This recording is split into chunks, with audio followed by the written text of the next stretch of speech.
মানকেশ্বৰ থানাৰ inspector OC সাহেব প্ৰমুখে ইয়াত যিবিলাক স্কুলৰ প্ৰধান শিক্ষক জনসাধাৰণ আহিছে আৰু আমাৰ ছাত্ৰ ছাত্ৰীসকল আমি ভালকৈ জানো গোটেই ভাৰতৰ লগত সংহতি ৰাখি আমাৰ চক্ৰ এলেকাত আনুষ্ঠানিকভাৱে মানকেশ্বৰ জেএম হায়াৰ ছেকেণ্ডাৰী স্কুল প্ৰাংগণত আমি ৭৮তম স্বাধীনতা দিৱস পালন কৰিবলৈ লৈছোঁ। এই চেগতে আপোনালোকৰ জৰিয়তে গোটেই ভাৰতবাসীক মই স্বাধীনতাৰ শুভেচ্ছা জ্ঞাপন কৰিছোঁ আৰু লগত জনাইছোঁ আমাৰ যিসকল দেশ প্ৰেমীকে অৰ্জন কৰি দিছে আমাৰ স্বাধীনতা তেওঁলোকক আমি শ্ৰদ্ধাৰে স্মৰণ কৰিছোঁ। আৰু এতিয়া মই আজিৰ আমাৰ VIP আজিৰ আমাৰ চিফ গেষ্ট সাৰ্কেল অফিচাৰ মহোদয়ক মই দায়িত্ব দানৰ কাৰণে সেক্ৰেটাৰী আব্দুল্লাহ ছাৰক অনুৰোধ জনাইছোঁ।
আজি ৭৮তম স্বাধীনতা দিৱসৰ চক্ৰভিত্তিত অনুষ্ঠিত জেএম উচ্চতৰ মাধ্যমিক বিদ্যালয়ৰ প্ৰাংগণত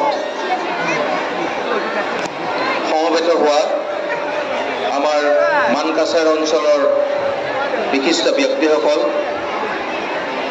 বৰেণ্য নাগৰিকসকল, আৰক্ষী বিষয়াসকলকে প্ৰমুখ্য কৰি আমাৰ মানকাছাৰৰ ৰাইজসকল, সাংবাদিক বন্ধুসকল, আমাৰ জেএম হায়াৰ ছেকেণ্ডাৰী স্কুল আৰু এই লতিক স্কুলৰ মোৰ অতি মৰমৰ ছাত্ৰ ছাত্ৰীসকল, জয় জয়তে মই আপোনালোক সকলোকে ৭৮তম স্বাধীনতা দিৱসৰ ওলগ আৰু অভিনন্দন জ্ঞাপন কৰিছোঁ। আজি সমগ্ৰ ভাৰতবৰ্ষতে আমাৰ স্বাধীনতা দিৱস দিনটো উদযাপন কৰা হৈছে। মই প্ৰথমেই যিসকল আমাৰ শ্বহীদ বীৰৰ অশেষ কষ্ট আৰু ত্যাগৰ বিনিময়ত আমি আজি এই স্বাধীন ভাৰতৰ তলত উশাহ নিশাহ ল'বলৈ সক্ষম হৈছোঁ, তেখেতসকলক সশ্ৰদ্ধ প্ৰণাম জনাইছোঁ আৰু আজি তেখেতসকলক শ্ৰদ্ধাৰে সোঁৱৰিছোঁ। আমাৰ যিসকল শ্বহীদ জাতিৰ পিতা মহাত্মা গান্ধীকে আদি কৰি আমাৰ পণ্ডিত জৱাহৰলাল নেহৰু, ভগত সিং, আমাৰ অসমৰ কনকলতা, মূলা গাভৰু, আমাৰ দেশভক্ত তৰুণৰাম ফুকন, লোকপ্ৰিয় গোপীনাথ বৰদলৈকে আদি কৰি আমাৰ যিসকল জ্ঞাত অজ্ঞাত শ্বহীদ বীৰৰ ত্যাগৰ বিনিময়ত আজি ভাৰতে স্বাধীনতা লাভ কৰিবলৈ সক্ষম হৈছে, তেখেতসকলক পুনৰবাৰ শ্ৰদ্ধাৰে সোঁৱৰিছোঁ। 1947 চনৰ 15 আগষ্টৰ দিনটোত, আজিৰ এই দিনটোত আমাৰ ভাৰতবৰ্ষ ব্ৰিটিছৰ শাসনৰ পৰা স্বাধীন হৈছিল আৰু তাৰ পিছৰে পৰাই আজিৰ এই দিনটো প্ৰত্যেক বছৰে ভাৰতৰ চুকে কোণে সকলো জেগাতে উদযাপন কৰি অহা হৈছে। এইখিনি কথা আমি সকলোৱে জানো। আমাৰ প্ৰতিজন ভাৰতীয় নাগৰিকৰ যি সংবিধান প্ৰদত্ত অধিকাৰ, তাক অক্ষুণ্ণ ৰখাৰ বাবে আৰু আমাৰ দেশখনো উন্নয়নৰ পথত আগবাঢ়ি যোৱাৰ বাবে আমাৰ চৰকাৰখনে বিভিন্ন সময়ত বিভিন্ন পদক্ষেপ গ্ৰহণ কৰিছে।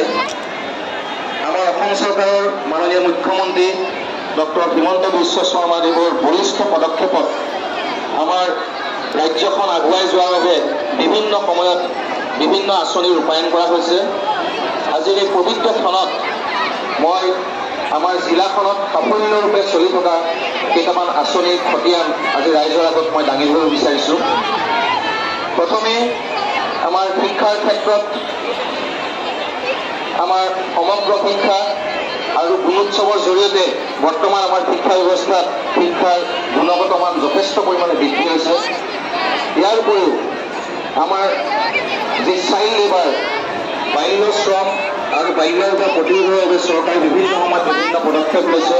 ইয়াৰ ভিতৰত অন্যতম হৈছে আমাৰ মিড ডে মিল স্কিম আৰু বৰ্তমান অসম চৰকাৰে যি নিযুত মইনা আঁচনি লৈছে, সেই আঁচনিৰ জৰিয়তে আমি ভাবিছোঁ যে বাল্য বিবাহ বহু পৰিমাণে ৰোধ হ'ব আৰু অসমৰ প্ৰায় 10 লাখ ছাত্ৰীক সামৰি এই স্কিমটো ল'বলৈ অসম চৰকাৰে হাতত লৈছে। ইয়াৰ পিছতে আমাৰ অতি উল্লেখনীয় পদক্ষেপ আমাৰ দক্ষিণ শালমৰা মানকাছাৰ জিলাৰ PHC ডিপাৰ্টমেণ্টৰ যি জল জীৱন স্কিমৰ জৰিয়তে আমাৰ খোৱা পানী সকলো ৰাইজৰ বাবে ব্যৱস্থা কৰা হৈছে আৰু আমাৰ জল জীৱন মিছনৰ আণ্ডাৰৰ এটা শিতানত জল সাৰ্ভেক্ষণ, এই শিতানত মই আজি এই পবিত্ৰ ক্ষণত অতি গৌৰৱেৰে ঘোষণা কৰিব বিচাৰোঁ যে দক্ষিণ শালমৰা মানকাছাৰ জিলাই অসমৰ ভিতৰতে নহয়, ভাৰতৰ ভিতৰত দ্বিতীয় স্থান ল'বলৈ সক্ষম হৈছে। আমাৰ হেল্থ ডিপাৰ্টমেণ্টতো আমাৰ যিবিলাক মহকুমা ভিত্তিক চিকিৎসালয় আছিল সেইখিনি জিলা পৰ্যায়লৈ উন্নীত কৰা হৈছে আৰু যিবিলাক কমিউনিটি হেল্থ চেণ্টাৰ এইখিনিতো বৰ্তমান আধুনিক প্ৰযুক্তিবিদ্যা লগাই আমাৰ হেল্থ ডিপাৰ্টমেণ্টৰো যথেষ্টখিনি আধুনিকীকৰণ কৰা হৈছে। ইয়াৰ পিছতে আমাৰ মহিলা আৰু শিশু কল্যাণ বিভাগত আমাৰ হিতাধিকাৰীসকলে 5,000 টকাকৈ এককালীন সাহায্য লাভ কৰিছে আৰু গৰ্ভৱতী মহিলাসকলে 6,000 টকাৰ এককালীন সাহায্য লাভ কৰিবলৈ সক্ষম হৈছে। শ্ৰদ্ধা ৰাইজ, আমি সকলোৱে জানো আমাৰ ভাৰতখন হৈছে এখন কৃষি প্ৰধান দেশ। আমাৰ কৃষক ভাইসকলক আমাৰ PM কিষাণ আৰু আমাৰ প্ৰধানমন্ত্ৰী ফচল বীমা যোজনাৰ জৰিয়তে আমাৰ কৃষক বন্ধুসকল যথেষ্ট পৰিমাণে উপকৃত হৈছে।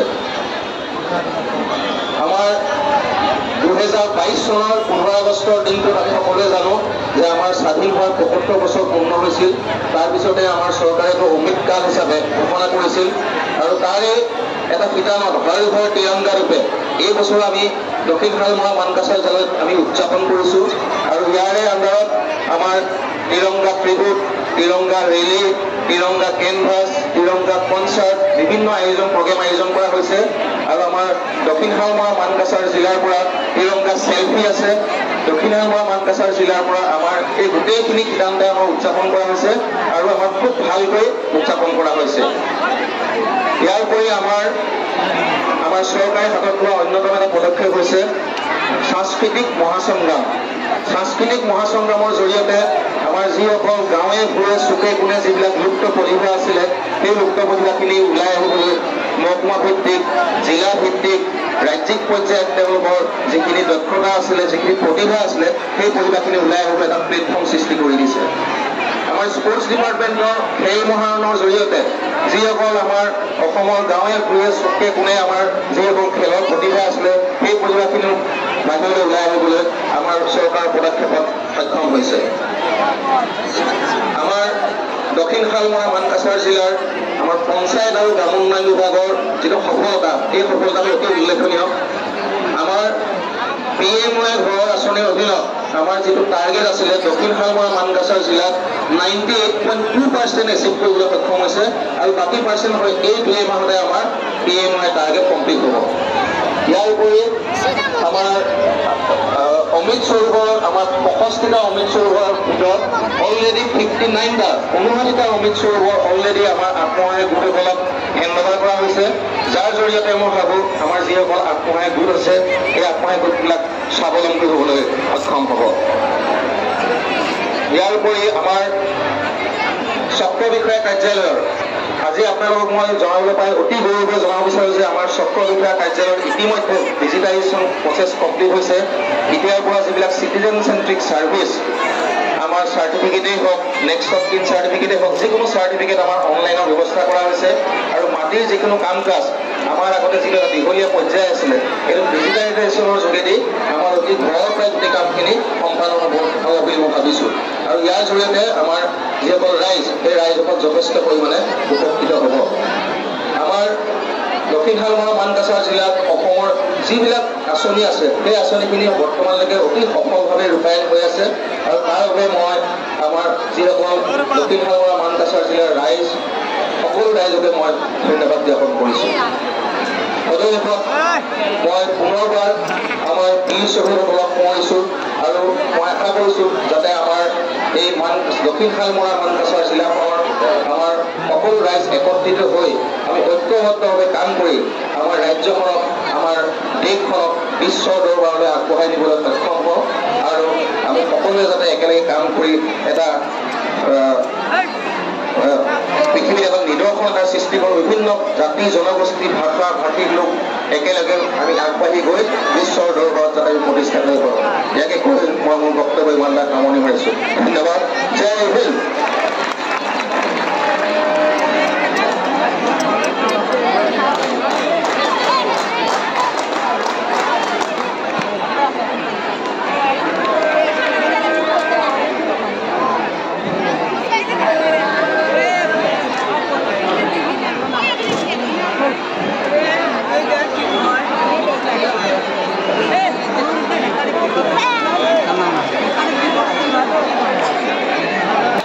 মই অলপ জনাই দিছোঁ। এতিয়া কণ কণ ল'ৰা ছোৱালীৰ মাজত চকলেট বিতৰণ কৰা হ'ব আৰু তাৰ অলপ পিছতেই জেম হায়াৰ ছেকেণ্ডেৰী খেলপথাৰত খেল ধেমালি ল'ৰা ছোৱালীবিলাকৰ খেল ধেমালি প্ৰতিযোগিতা আৰম্ভ হ'ব।